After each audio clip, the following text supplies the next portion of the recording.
All right. I guess for our folks that are watching just on the video of this, because we're going to be having audio and a video, this is the AU Wishbone. I am your host, Van Allen Plexico, joined as always by my co-host. I'm John Ringer. John, we are joined tonight by a very, very special guest that I think we are super excited to have aboard.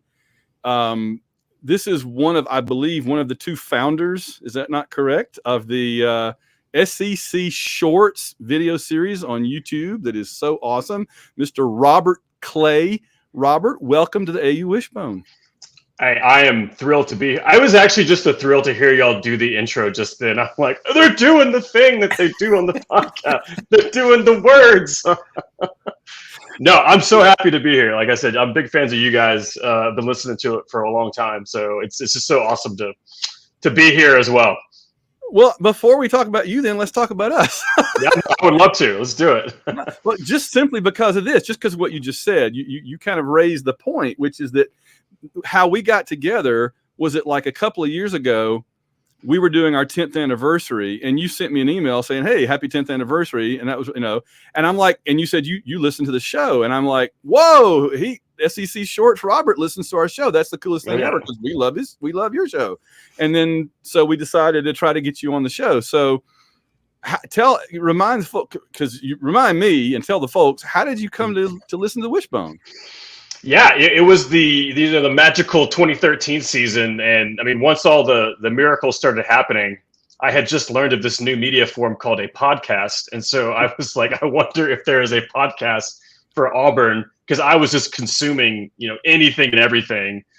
And I found your show. And so I was going out to the championship game in Pasadena with my dad and my brother. And so on the plane, I just downloaded the entire 2013 season worth of episodes. And so just binge listened to it. And then as I'm, on the floor at LAX, because our charter plane didn't get there in time, and I'm heartbroken, still just kind of listen. It's like, maybe I'll go back and listen to the 2012 season now. But yeah, so, I'll ever since then though, like y'all are my source, because I always have a hard time. I'm not great at knowing the players' names, knowing the depth chart, knowing like, if you're not like a big star, I don't really know. So you guys kind of tell me what to think. So I appreciate that. So, but yeah, that's how I found you guys. That's awesome. Well, I'm glad we can help out. So, and John, I can't remember how long. I mean, I feel like we started watching SEC Shorts and like texting the links to each other and tweeting them and everything from like day one, right? Like, this is the coolest thing I've ever seen. This is like if Saturday Night Live did the SEC every week. It's so great, right? It is. And that's kind of how I see it, right? I agree. And so, all right, how did you get into this? Like, how did this idea start? And then how did you get in to doing that? Right. So I graduated from after Auburn. I went to film school and I graduated in 2009, and just, great time to be a film school graduate in the recession. But so I took kind of a job editing medical videos, and that's where I met Josh, who's the guy I do these with. And oddly enough, we kind of got our start with just 2 Auburn videos. The very first thing we ever did, I don't know if this is going to be a blast from the past here, but when Gene Chizik lands at the airport and that fan was there to heckle him. Yes. It's still a great memory in our history. So when we won a national championship in 2010, I got Josh to go out into the parking lot and record an alternate voiceover where, like, if the guy could do it again. And he's like, this is a great hire and I fully support it. And so we did that and uploaded it, and it did a few views, but it was just so fun. And so that kind of got us started making videos. And then the first one we did that kind of popped off was we did, after the Kick 6, CBS used to play the home broadcast radio for whatever the big play of the game was at the end. And so we did a little bit where it was the Alabama radio team recording Kick 6, but they didn't know that you could return a kickback for a touchdown. So the whole time they think they're going to overtime. They're getting mad at the students for rushing the field, for delaying overtime. So that one did really well for us. And we were like, maybe there's something here. And so we kind of got it going that way. With SEC Shorts in particular, it was Feinbaum's show on the SEC network was, I mean, he was on air for 12 hours a day. So they were looking for video content where people would like send in, oh, this is my dog Coda. Hello, buddy. And then they would send in video like rants, like they wanted, I guess, like unhinged callers, but video versions of that. And so we decided to kind of send in a little sketch to see what they thought, and they really liked it. And we just kept sending them in, and that's kind of where we got our start.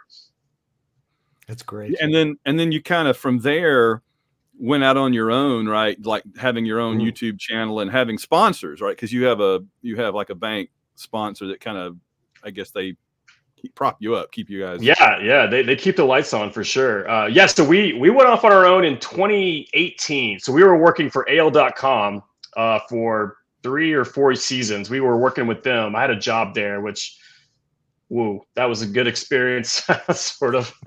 That's Bama City right there, as you probably know. That's Bama City, and but we kind of started making primarily Auburn and Alabama videos because that's the audience. That's who was reading AL.com, and people would start getting mad at us. It's like, you say it's SEC shorts, but you only do Alabama and Auburn videos. And so we slowly started trying to, let's see if we can do a Florida video this week and see what happens. And so we slowly started branching out, and then eventually we tried to do most of the conference. It's always hit or miss depending on the given week.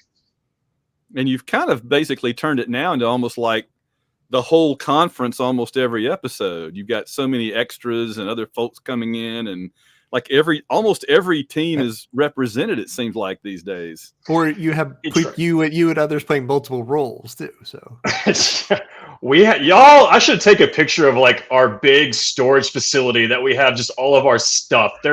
I think we have like 13 just like Auburn jerseys and jackets and shirts. We just sort of procure things and then we make things. And so, yes, we try as much as we can to get as many teams represented in a video, because when you only do one these days, people get really mad at you. They're like, there wasn't a Mississippi State mentioned in this at all.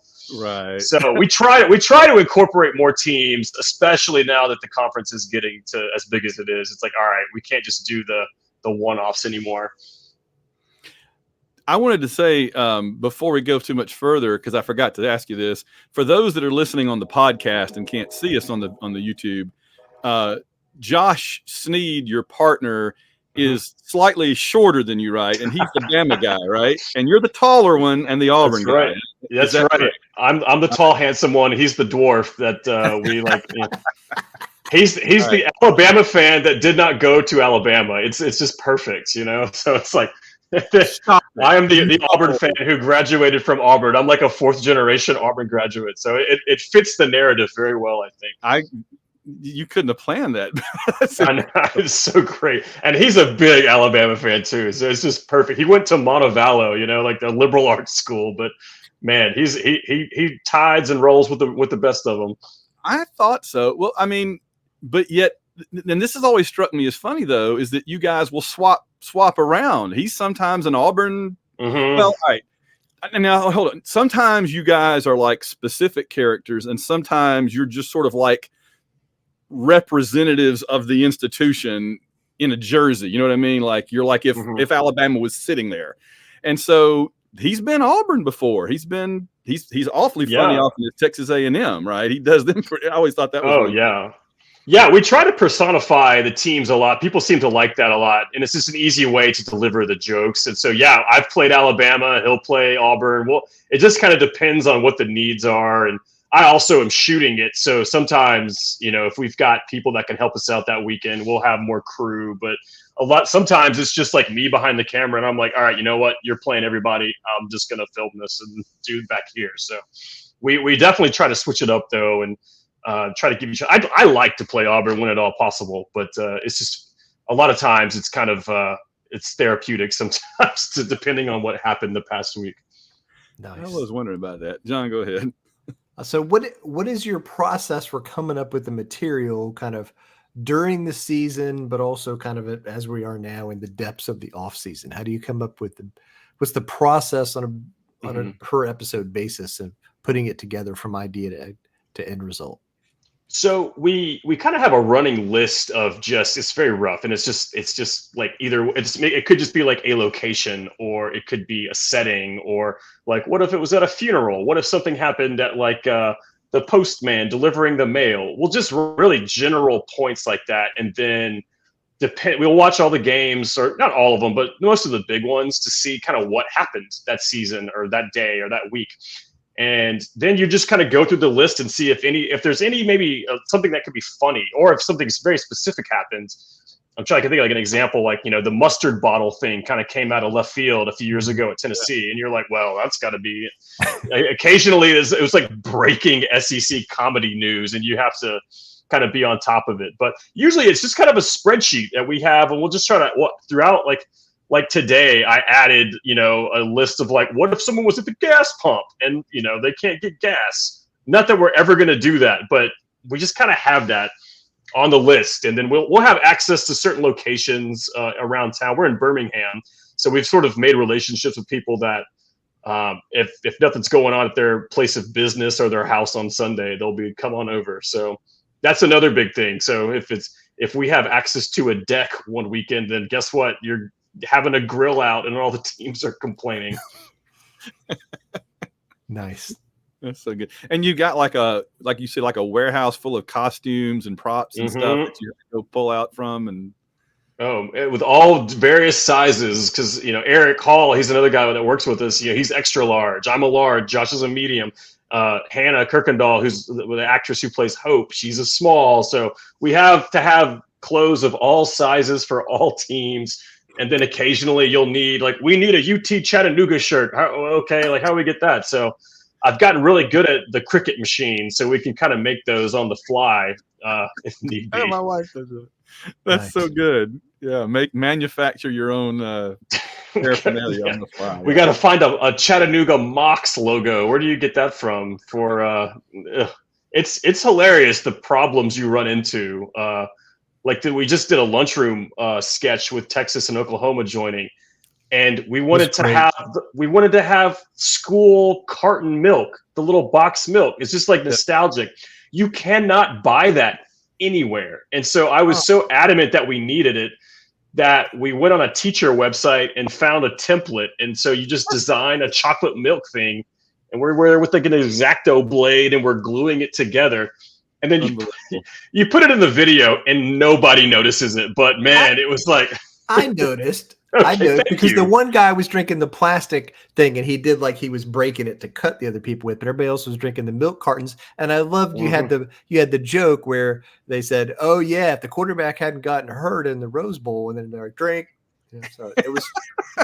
That was good. You're the reason why we do it, John. You're the reason why I'm gluing a carton of milk, because I know someone out there is going to notice it. No, maybe not everybody, but somebody is. That was good. Well, it added something.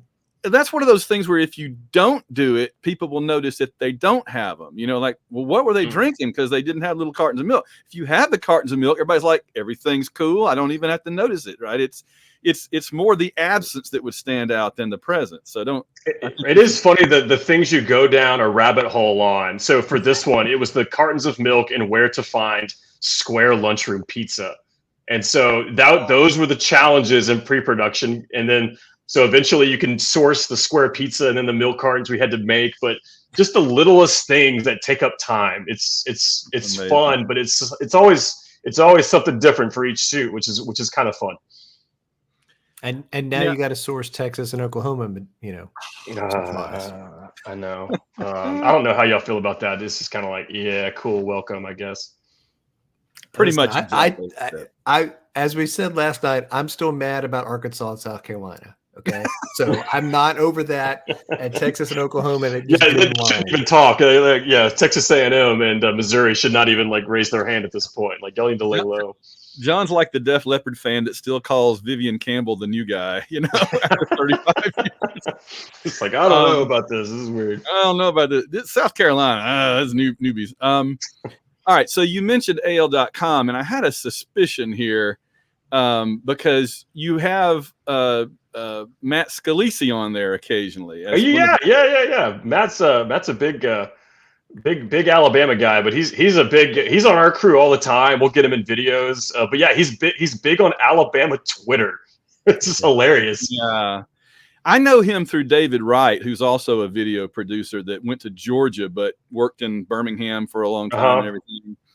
And so Scalise interviewed me for one of the books that John and I did, and I talked to him at the Gallery, and it was so funny because the SEC baseball tournament was going on, and he was wearing like a green, I think it was green shirt, and he's like, I have to have a closet full of colors that are not SEC because I go to cover the SEC tournament, and I can't be looking like I'm with any team. So I always thought it was funny, but yeah. So that brings me to my question, which is, how did you end up with this particular crew? Because you have Hope, as you mentioned. You and Josh, you've got Scalise pops up. You have a couple of other people who I don't know their names. How did you end up with this particular crew? Were they AL.com people? Or did you recruit them? How did that happen? So several of them were AL.com people that we met. That was sort of like just a hodgepodge of various people that we were able to use and work with. And then the other ones are just so Hannah is an actress in town that we used, and she was just great. And she jumped off the screen, and the audience loved her, and she was able to do all these different characters and voices. She is an actual professional actress and dancer. And, me and Josh are just kind of like, hey, Arkansas, we're just goofballs, And then Eric Hall, who's the other main cast member, he worked at the medical publishing company with us as well. And we kind of used him. We used him in really small parts at first, but then he just kept doing a good job and got more lines. And eventually it was like, all right, you're on the regular. You also got we call it the SEC Shorts bat phone, because we always shoot on Sunday. So the people who answered the phone Sunday at 5 p.m., hey, we need you to be an airline pilot.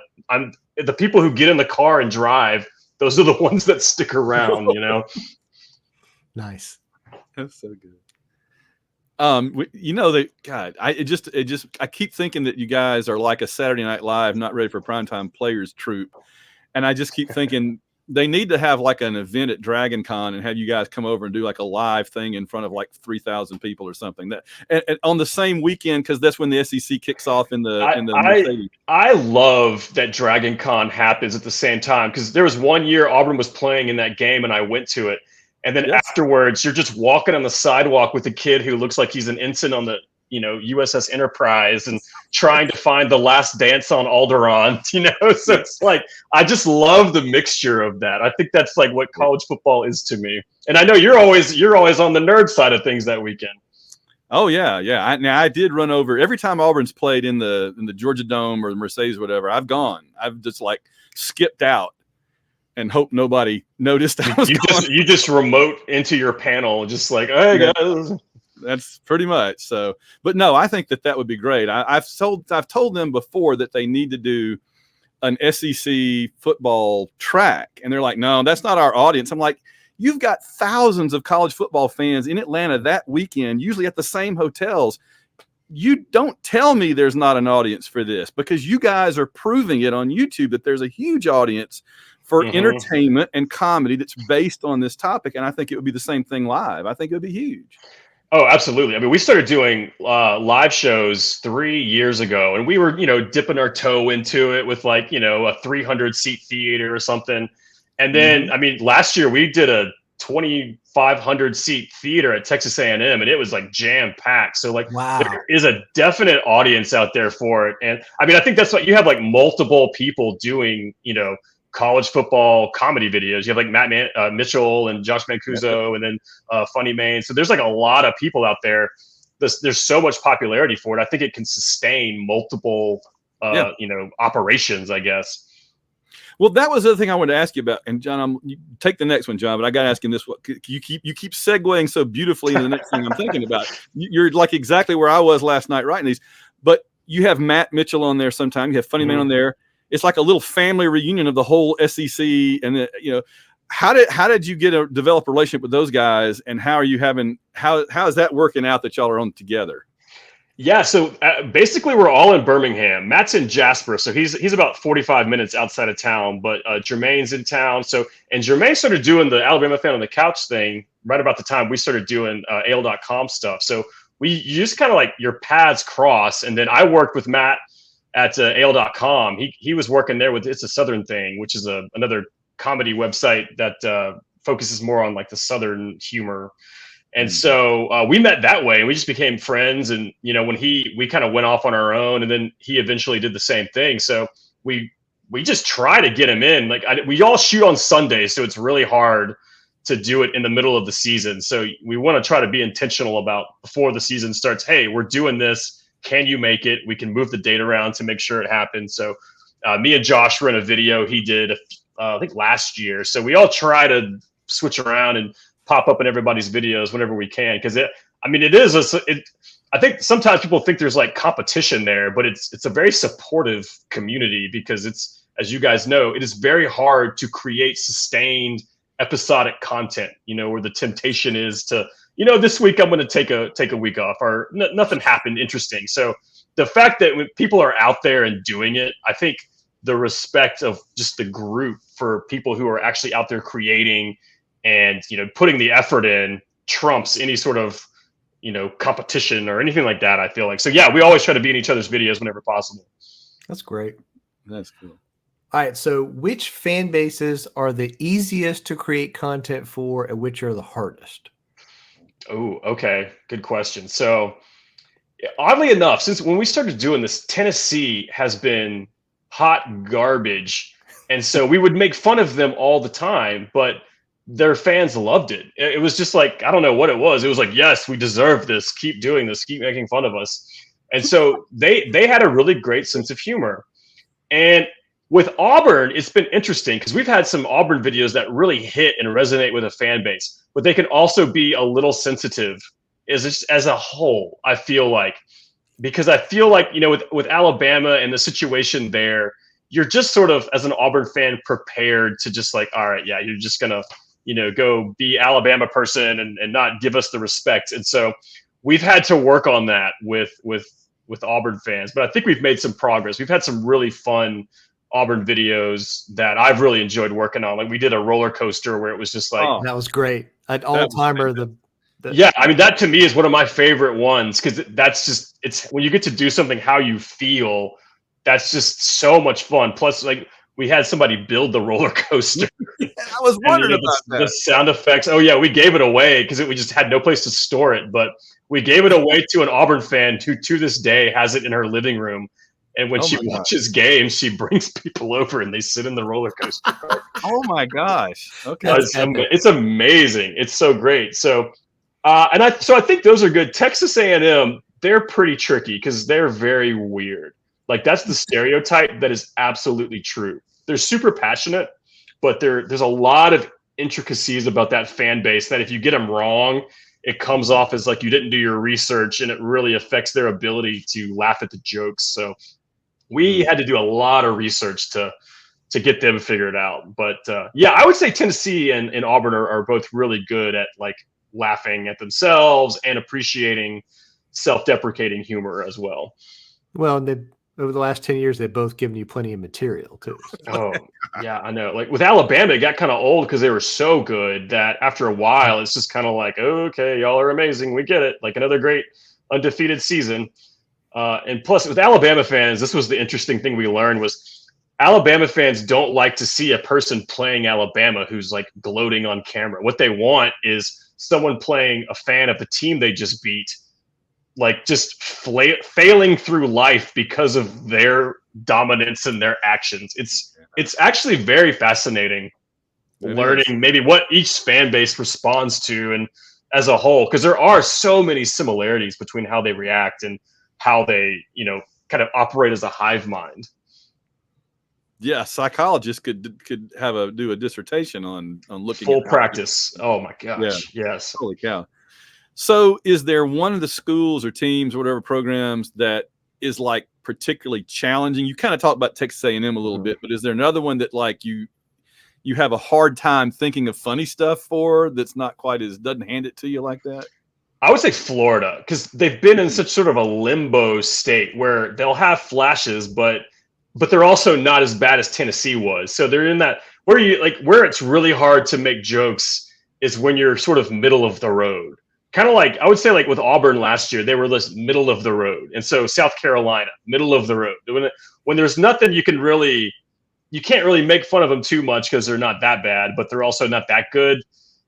That's when it gets really challenging. And then with Florida, they just don't really have an identity, I feel like. You don't really have anything where with the Spurrier years, man, if we were doing these during the Spurrier years, that would have been amazing.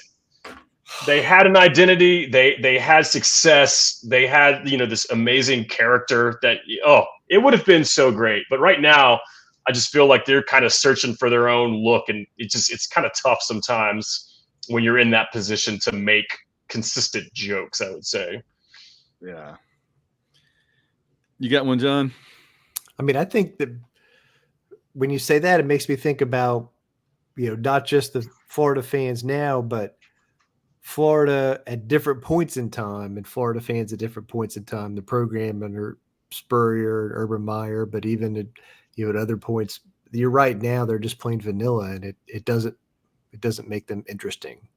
It's like they changed their personality with the coach. Like, I think the Florida fan base acted exponentially differently with Spurrier than they did with Urban Meyer, than they did with Dan Mullen. It's like they changed with the coach, where I think maybe other schools sort of stay consistent and they just enjoy the ride.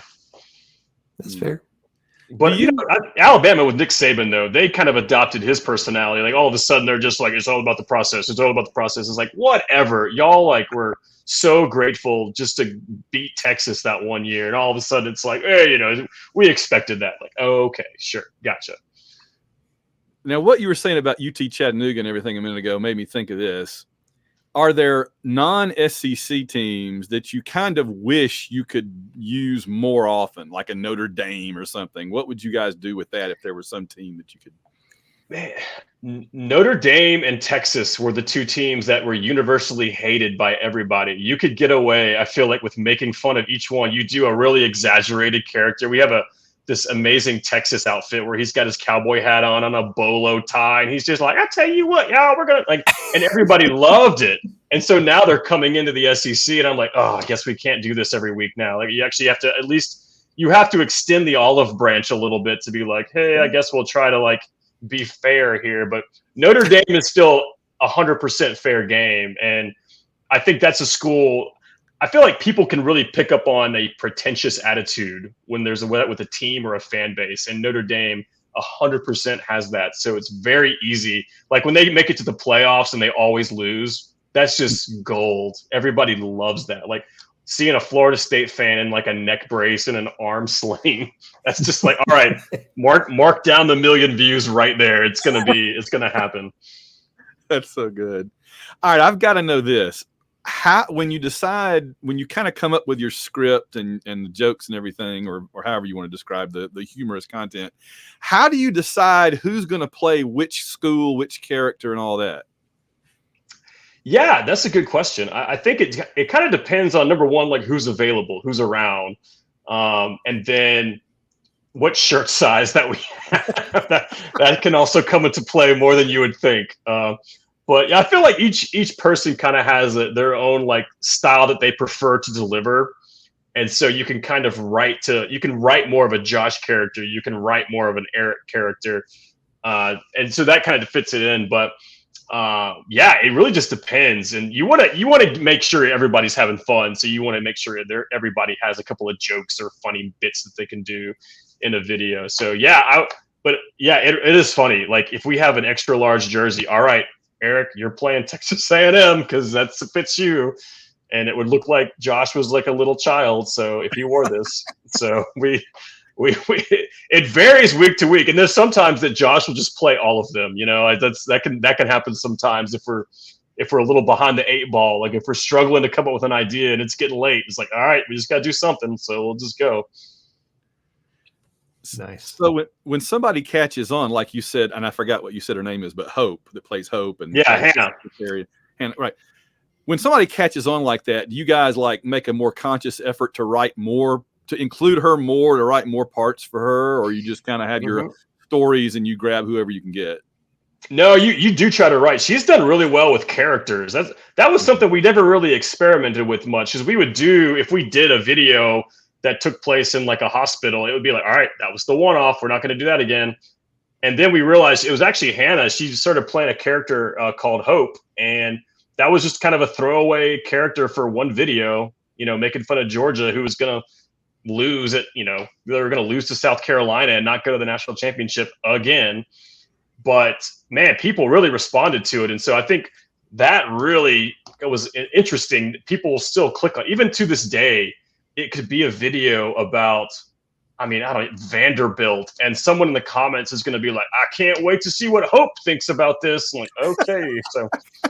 So characters have been and she's done a few. She plays a really good sort of Monsters Inc. secretary who's, giving you paperwork. She does a really great job with that one. And the teacher.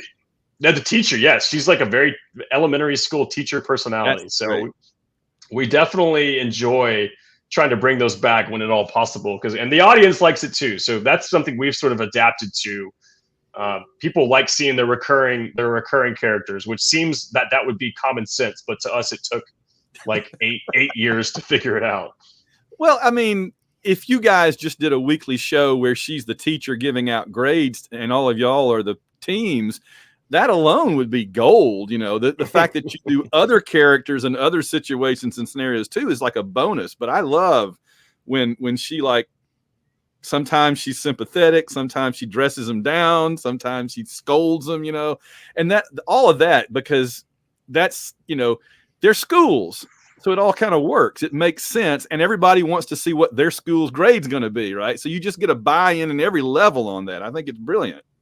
The report card one is fun because it's it's elementary school level. So we every year are just like, oh my gosh, what kind of elementary school bits can we do? We've done I feel like we've done everything. We've done the go sit in timeout. We've done you get to go play in the playhouse thing. So that's always, it's a fun one. And everybody, there was one year we didn't do it and people got very mad at us. They'll just blow up our comments, send emails in, and I remember the year we didn't do it, it's like August and the new season starting and someone's still talking like, I can't wait to see what the report card from last year is going to be. And like, oh man, it's not going to happen. I'm so sorry. We learned our lesson though. We do it every year now. That's good. All right. So obviously you have a lot of background in like technical film production and development. So just for a minute, talk about the actual technical process of filming this. How do you do it? How many cameras? What kind of tools do you use and then how long does it take you to go from like you're filming on Sunday afternoon to it's up? Right. Okay. So for the super nerds out there, we use a Canon C300 Mark II. Oh yeah, there it was. It's like 6 years old now, but so yeah, we'll find our location. We usually have if the goal every Sunday is you have to try to be shooting by 3 p.m. on Sunday, because the later it goes, the later I'm going to be up editing it. And so we usually try to start shooting at that point.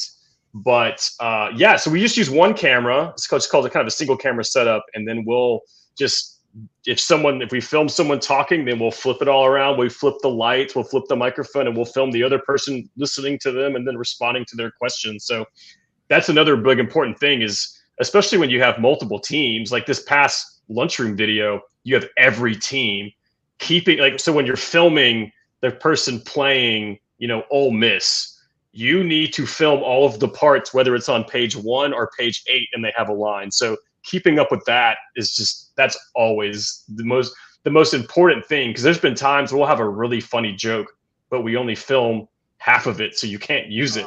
Cause like you won't have the reaction shot. So when you do that enough times and you realize, okay, we need to like really dial that in. So script supervision, that is the key. But yeah, so then typically I'll come home and I'll just pop it into Premiere and just start editing away. And like I said, I've tried to streamline as much as possible. So like the end credit sequences and the intros and stuff like that. And sometimes it takes 3 hours. Sometimes I'm pretty much editing it right until it goes up at 8 a.m. on Mondays. So as we've kind of gotten better at it, it used to be a guarantee all night edit. It used to be I was going to be not sleeping on Sundays, which as I've gotten older, I just turned 40, so I can't do that anymore. So right.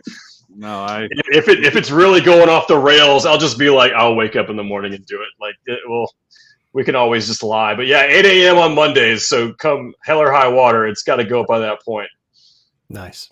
Yeah, that's me streamlining the Wishbone by this point after all these years, so that I can like put on the beginning, put on the end, rearrange the beginning a little bit, upload it, and go, and I can go to bed by midnight. So I felt like y'all used to have way more technical problems than you do now, and so every time you would talk about it, like we recorded the whole episode, but I hit spacebar instead of return and it got deleted. I'm like, I feel that so much. Like I feel like whatever media you're doing, if your computer just decides, you know what, I don't think you should have a podcast today, and then poof, nothing you can do. That is so true. I don't know what you've done to your gear though, but it sounds like it's been ironed out, and now you're doing like simulcasting. That's the dream right there. It's been a journey, but we just keep replacing equipment and adding stuff. But and that's the patrons, right? That's the thing, is we all have our different ways of like supporting our endeavors, and the patrons on our show have been fantastic at keeping our show improving our ability to do it. How and why do you think the show is caught on? We talked a little bit about that before, but I mean, and where do you think it's going? I mean, are you going to keep riding this train till it ever ends, or you're tired of it, or do you have grander plans? What do you think? So I feel like the stage of growth has been trying to incorporate more in-person performance, because that not only are you getting to interact with audiences, but you're also being able to go to the campuses and do things like that. So, we'll always probably do the videos as long as we're doing this, because if without the videos, there is no brand, I guess. So the live shows that have been really funny, or just to do, we're going to go to Columbia, South Carolina in August, and then Tuscaloosa before the Georgia game in September. So we got those lined up that we're going to start selling tickets for pretty soon. And that's great. That's been a lot of fun, like doing that in person and just being able to interact, and you're able to, bring in some of the characters and bring people up on stage and have prize giveaways and games. So that's been a lot of fun. So I think if we could expand that out, that would be fun. But a lot of people ask if, I can't wait to see Big 12 shorts. Is that coming next year, 2 years? What's the deadline? And we're like, man, like, I think the reason we've been able to make it so long is just like y'all been able to make it this long on an Auburn podcast is because you say this all the time. Like, y'all would be talking about this anyway. Y'all would be discussing all of these things. Y'all would be watching the games, which is exactly what we would be doing. We would be coming over to my house and watching the big game that weekend. So if we weren't interested in it, or if it wasn't something you were passionate about, we wouldn't have even made it through 2 years, I feel like, because it just becomes a job at that point. Oh, so absolutely. I think that's critical, and just keep going and see where it goes and see what we can do. But I mean, eventually I think we'll realize, we're 60-year-old men and we're still sitting in an elementary school desk getting report cards. So we'll maybe at that point it might be time to hang it up. So we'll see. But yeah, for right now, I mean, we're keeping going. It's a fun thing. Well, and I think as the new video illustrated, the Texas and Oklahoma joining the conference video illustrated, I think with them here, there's a lot of new layers of material and interactions that are going to happen over the course of this season for the first time that I think are going to be fun for y'all to work with. Oh, absolutely. I think so for sure.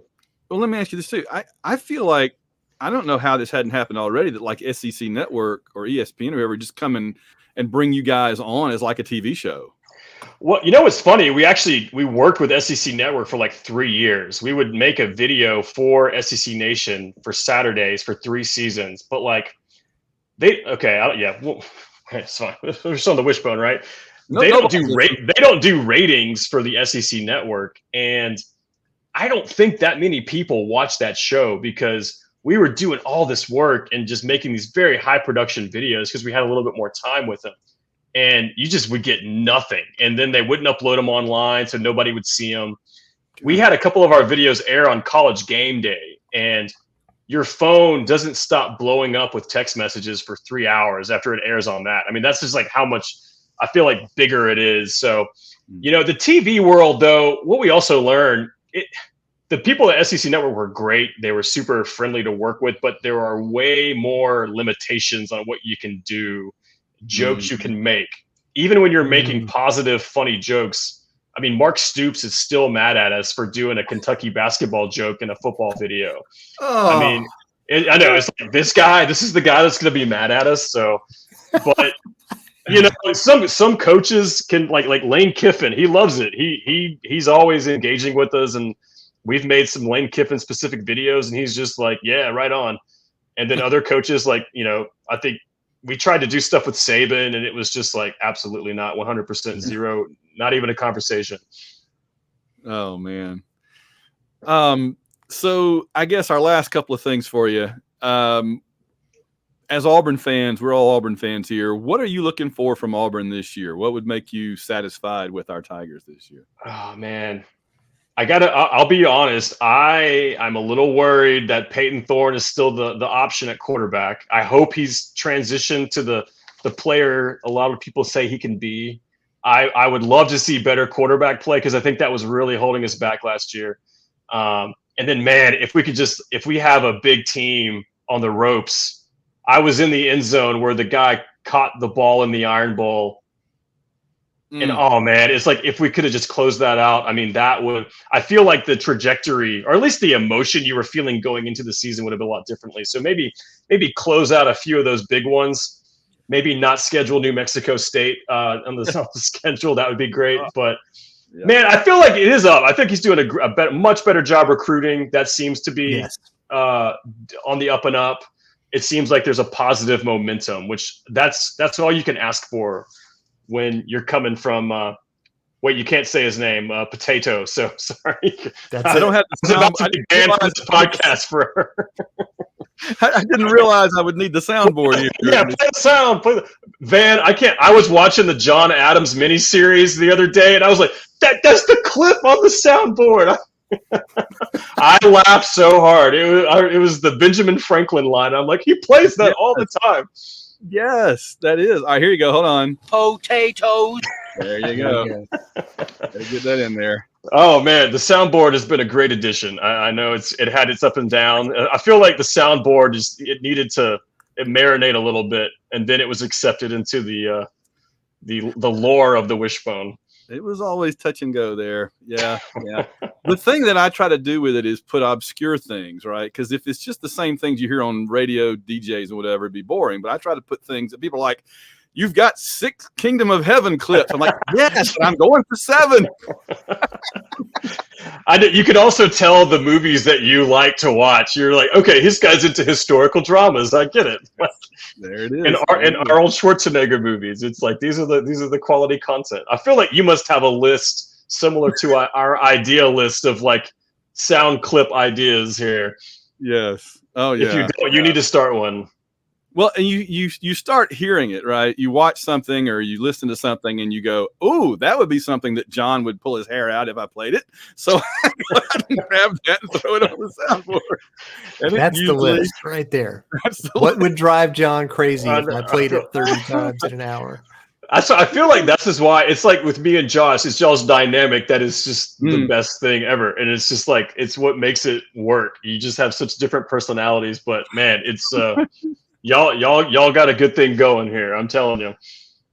Well, this is a mutual appreciation society then, because we love what you do. John, you wanted to ask him, you added a question. I mean, what questions do you have for us? What is something you're thinking about that we could answer either about the podcast or about Auburn or the SEC or anything? You know, I tell you what, y'all provide me so much information on like the obscure, like, cause John, you're just like, yeah, he's second string cornerback, but he's going to be starting this week. And I'm like, oh, I didn't even know that was a person on our team. Like, I feel like you have the knowledge of the depth chart, which is always, and like, honestly, like y'all do the around the SEC segment. And that's so helpful to just get, because that's what you need. You need a Cliff Notes version of what is happening. Or if like a game is approaching and you can say Arkansas is terrible because their pass defense is awful. And then it's like, oh, okay, I can go look that up and see what's going on. And like that happens all the time where it's like, that's an interesting thing to get information from. And like, this is a talking point that they would be able to understand. So thank you for doing a lot of the work for us. Actually, it's the John AI Chat GPT. We can just ask. I want to know, like, so y'all started the 2012 season. How did you make it through? How did you not quit like that? I'm so curious. Oh, that was the That was baptism. the worst season I can remember. Well, okay, no, but like that was a bad one. It was the worst. Well, especially starting it too. Like that was just starting. Right, we were right. It was right in the middle of the season that we started. So it's not like we went in and said, oh, here's the barbecue show, and we're going to go 11-1. No, it was we were already losing when the podcast started, and I just.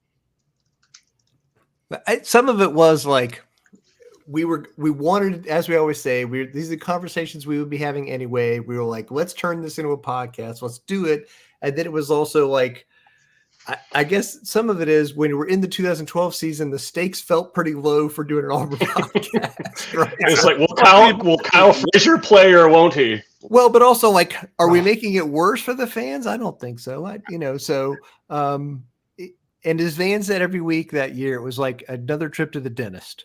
Yeah, every week. But I mean, but the one thing we probably hear the most from listeners is that it's therapy when things don't go well. They enjoy when it goes well. And we had one young lady, a young lady came up to Dragon Con years ago, and after the Kick 6 game, and said she had our Kick 6 episode permanently download on her phone whenever she was depressed. She just play that episode. I'm like, yeah, it works for me. So it's kind of like celebrating the highs and then therapy for when you lose. And I think you guys' show does that, and you get to do it for everybody, the whole conference, which is so cool. Yeah, it's so interesting because you're not personally invested. Like if LSU blows a big lead, it doesn't really affect me personally. But yeah, so when Auburn lost that Iron Bowl, that one was like, it's gonna be tough because it was like coming right off the New Mexico State loss. I was like, okay, well, we're just gonna plow forward. And a lot of times, I mean, you probably get this too. Like people want to hear what you think. Like if it's a bad loss or they want to hear your analysis of breaking it down. Like, why did this happen kind of thing? And so I do think that is a big service y'all provide, is trying to just get into the nitty gritty of things sometimes. And sometimes you can do bigger picture, but I feel like it helps to see like, well, here, John, you're great at this. You give like the one stat that tells the story of the game. It's because our quarterback was under pressure 80% of the time, that kind of thing. So that's always interesting. What is it? Okay. My other question, what is the next book, or if you can talk about it, or is it top secret? No. I think that probably we've talked about a couple of specific ideas like the First Time Ever book, and man, the First Time Ever book, Lord, it shocked me how finding that one topic that people have a real emotional thing, that thing did really well. We're probably going to do, we believe, part 2, just because we kind of left everybody hanging in 1999 with Tommy Tuberville being hired, and that's where that book ended.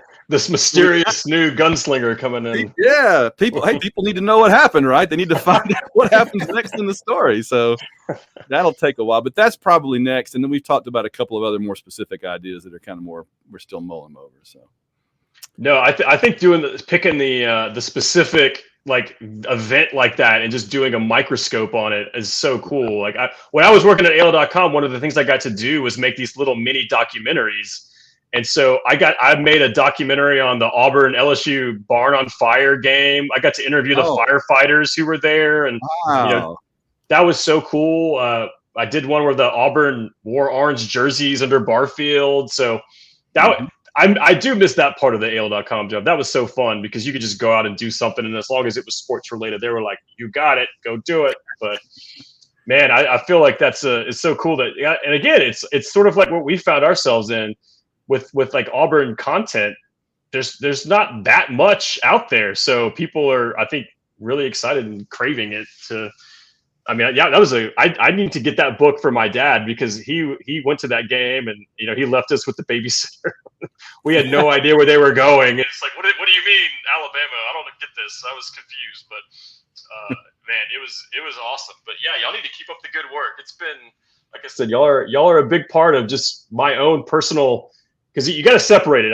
It's personal Auburn, and then I got to figure out what's going on with the rest of the conference. So I try to still leave time for my Auburn fandom to flourish, or at least recover, depending on how it went that weekend. Absolutely. That's a tough balance for you. Oh man, always, especially if it's like, you're going to have to make fun of Auburn. I'm like, I don't want to do this. All my family is Auburn people. So in our group chat, it's just like, oh, go easy on us. It's like, here it comes. I'm like, I don't want to do this, but they're going to call me out if I don't. And I made fun of Tennessee last week for being terrible. See, but if we did a book on the entire SEC, like you guys do your videos, it's like you said about the passion and all. I don't know I could get that excited about Kentucky or something. So it would be much harder.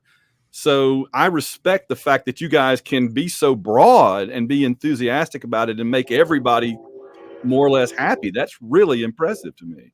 It's a lot of research. Like, you guys already have so much Auburn history knowledge already and personal experience. And so for like a Kentucky, that's really hard because, there's still Kentucky football fans that have the same amount of intrigue and knowledge, but maybe not as many. But you want to try to do something that appreciates them and not just say you're good at basketball kind of thing. So it is always a challenge and a balancing act. And man, expanding the conference is only making it more challenging. Because I don't know anything about Oklahoma. I'm going to have to start doing a deep dive. I know a little bit about Texas, but Oklahoma is a black hole that I have no knowledge of. We're planning to do a little bit of Oklahoma preview before the season, so maybe I'll look this. Hopefully that'll help.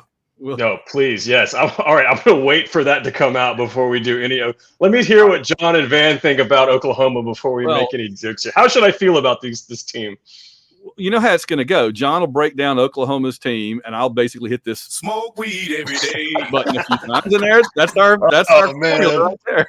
This is being on air live with the soundboard. This is a dream come true for me. I just like goosebumps, Van. Goosebumps from my end. You're killing me. You're killing me. On that note, so tell us. I'm sure that everybody that's watching this and listening to this on our podcast and on our YouTube channel, they know you, they know the show, but just in case we might pull some new viewers in for you, tell people how what the show is, how they can find it, when to look for it. That's right. We're on SEC Shorts. So we're SEC Shorts. We're on YouTube, Instagram, Twitter.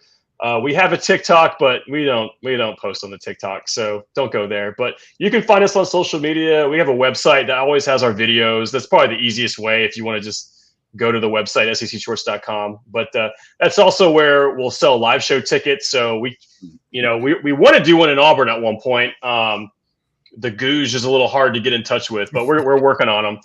And then, so like if you're in the South Carolina area, come see the show. It'll be fun. You can come check us out every Monday during the football season, and once in a blue moon in the off season is when we post videos. If you do one in Auburn, I will try everything I can to get there, to be there. Oh, man, we'll give y'all the VIP experience. Y'all come on down. John and I would love to do something like that, but I don't think we have quite the following. People are like, yeah, we like to listen to you in the car on Tuesday morning, but I don't think we're going to drive, any distance to watch in a theater. Because see, what you guys are doing is, again, it's like a TV show. We're just a couple of idiots talking on the radio. You got the book signings and stuff. I feel like y'all get a good group come up for that. That's a fun one. Plus, we've learned the lesson of like we need to show up to a town where something else is already happening and people are already there. So you're already here. You might as well just come down to our show before your game. That's kind of the business model that we've developed for that, because I don't think anybody's going to drive to our shows just out of the blue. So it's always been a process, but it's been a fun moment of discovery. That's awesome. It's been fantastic. Robert Clay, thank you so very much for joining us. We are your huge fans, and we just couldn't be happier to have you on this week. Thank you so much. Hey, thank y'all both for having me, and looking forward to listening to y'all this season. And hey, let's just fingers crossed, at least the Music City Bowl this year, guys. Come on, like Amen. That's low fruit. Aim high. War Eagle, Robert. Hey, War Eagle, guys. War Eagle, keep up the good work.